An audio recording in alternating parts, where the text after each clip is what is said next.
We could have some news shortly about whether Donald Trump has officially reached the threshold to be named the next president-elect of the United States. We have not heard from Vice President Kamala Harris. Her campaign co-chair spoke to supporters saying go home for the night. And CBS News now projects that Donald Trump is the winner in Wisconsin. That gives him the number of electoral votes he needs to become the 47th president of the United States. This is an incredible moment in American history for Donald Trump, who faced a number of challenges in this contest. It was an election unlike any of us have ever covered. A life unlike any we've ever covered. This man, Donald John Trump, born in Jamaica, Queens, New York City. We are here in Manhattan. And so many of his friends have always said his goal in life was to cross the river from the outer boroughs to Manhattan. Well, he has crossed the river again to the presidency tonight, winning the presidency, as CBS News projects.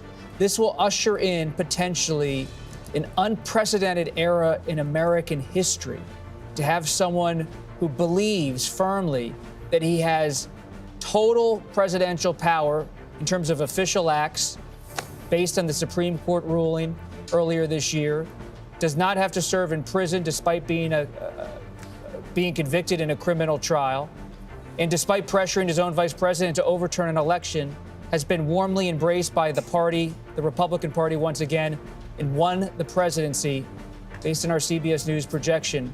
And he is willing and able and ready and excited, I'm told by sources close to him, and including by him himself, to return to the White House and wield power on immigration, foreign policy, the economy, the executive branch. A moment in history. Some Americans are very scared, alarmed. They see Donald Trump as a threat, a danger to American democracy. But as you saw in Florida tonight, many Americans believe he's an agent of change. He's an outsider who speaks to their grievances. This country's not really necessarily ideologically divided, or red versus blue, but it's divided deeply about who Donald Trump is, what he represents, and what this country is in November of 2024. Donald Trump winning the crucial battlegrounds of Pennsylvania, Georgia, North Carolina, Wisconsin. At this point, 4 of those 7 battlegrounds, and we are still waiting on Arizona, Nevada, and Michigan. But a sweep by Donald Trump, who is also doing well in the popular vote. Behind those numbers, the Vice President Kamala Harris failing to bring together the coalition that normally propels a Democrat into the White House. So we will have more on that. Want to go now to Major Garrett at the data desk with more information about how Donald Trump achieved this victory tonight. Major Garrett. So Wisconsin was the key to this re-election of former President Trump, making him president-elect to be the 47th president of the United States. Anthony Salvanto will walk us through, because, Norah, you came over here about an hour ago. We were waiting on a couple of key precincts in Wisconsin to provide the absolute information we needed to make this call. Anthony, how did that happen? Well, we got the information we needed, which was really out of Milwaukee, okay?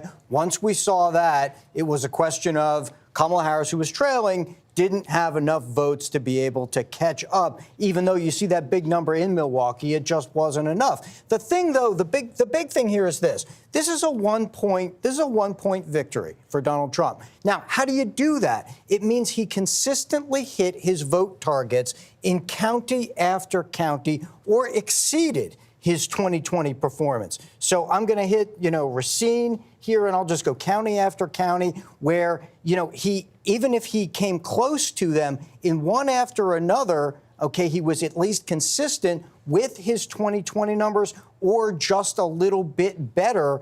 And that's how he added up all of that to get over the top. So one of the things that you look for, not just in Wisconsin here at the data desk, but that consistency of pattern, and he was able to pull together his old coalition and then add a little more to it, especially in a lot of cities, cutting a little into those Democratic margins with more minority voters, okay, more young voters, all that in and around the cities, and you saw those patterns start to emerge. Not, close victories, but consistent ones throughout those states, Norah.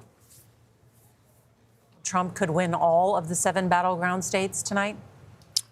Yeah. Well, maybe not. Could. Maybe not this morning, but yes, he is on pace to win Nevada. He is on pace to win Michigan. Arizona is the only one that still looks theoretically possible for the vice president. But based on the statistics that the data desk has been reviewing, Nevada and Michigan are both leaning very strongly in the former president's direction. I want to be clear about the timing. He could win them, not necessarily tonight. I'm not sure all those ballots will get counted this evening or this morning, as the case may be. It's the morning. It's the morning. It's all a blur now. But at some point, we'll get through Nevada, Arizona, and Michigan. And the simple thematic truth, Norah and team at the desk, the Trump campaign said for the better part of 2 weeks, the former president has never polled better than he is currently polling. And if he just gets a tick above where he's polling, 48, 49 in all these battleground states, he will win them all. That theory is playing out over and over and over. He was being polled accurately, and he pulled a little bit more than those polling averages to provide the victory in Wisconsin, Georgia, North Carolina, Pennsylvania, and we've told you Michigan and Nevada are setting up very well for him, and possibly also Arizona as well. It's an excellent point. Thank you, gentlemen, and Scott MacFarlane. Donald Trump will return to Washington, claiming a mandate with this big win tonight. And he will also have a Republican-controlled Senate that is back in the majority after 4 years, which will allow him to install loyalists throughout the government, even new choices to the Supreme Court if there are retirements. Explain what that could mean in terms of his legislative agenda and enacting change. Might seem like the die is cast already, but every one of those Senate seats remaining, the more Republicans can get in that majority, the more it bolsters Donald Trump when it comes time to confirm a cabinet, when it comes time for a possible Supreme Court nomination. To get all his legislation through, every race means something right now. So we'll watch Michigan, we'll watch Pennsylvania, Nevada. They all have currency and leverage for Donald Trump, who on January 6, 2025, will have his election certified by Vice President Harris. I can't get past the human story here. There may be no more polarizing political figure in modern times, but I think everybody can reflect on 116 days ago. Got shot at a rally. I was there in Butler, Pennsylvania. Any number of people I met at that rally, we still carry some of that with us. It was a seminal moment in our lives to be ducking bullets at a Secret Service protected rally. He got hit by one and kept going to the rallies, kept walking out on that stage to those microphones. You mix that with his brand of being a fighter and having courage, that iconic image, pumping up that fist, blood dripping down his face. Hard to imagine that didn't have an outsized impact, and not just in Western Pennsylvania. That photo was by the Associated Press's Evan Vucci, Trump's fist in the air. It was put on T-shirts by Trump supporters, hats. Ads. It was on the billboards of other candidates and yard signs of other candidates trying to associate themselves with him, saying, I'm a fighter like. And it was, their heads were small and his picture was large. It also gave him the opportunity, Donald Trump, to say, which I think resonated with many of his supporters, that God had chosen him to survive that assassination attempt. And while some people recoiled at him saying that, it was another emotional connection for Donald Trump with his supporters.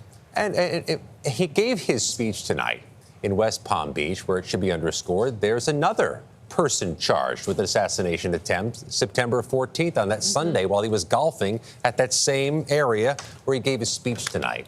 That's an apolitical way of connecting with Americans, and it's hard to imagine that didn't have an impact.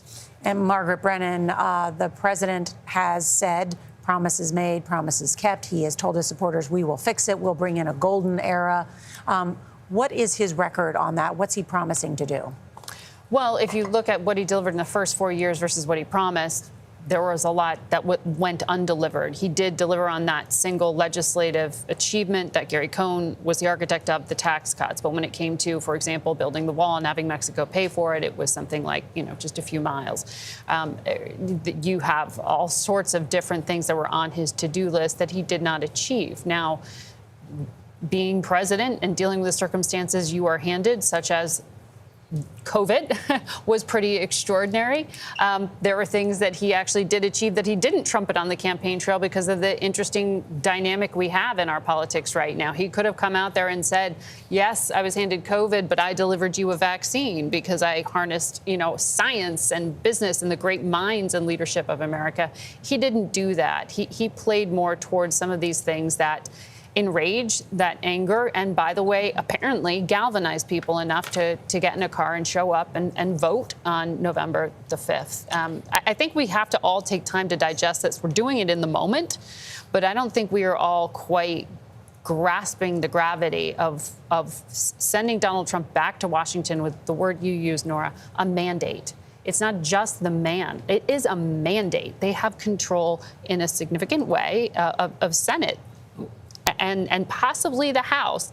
We may not know that definitively for a little bit of time, but this is a really interesting message being sent by the electorate tonight. All presidents want to act, and they are frustrated in office by a number of things. Tradition, that you can't do that because previous presidents haven't done it.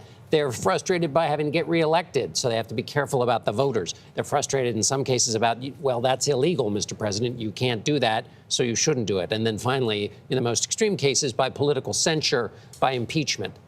All four of those latches are unhooked for Donald Trump. He faces none of those limitations.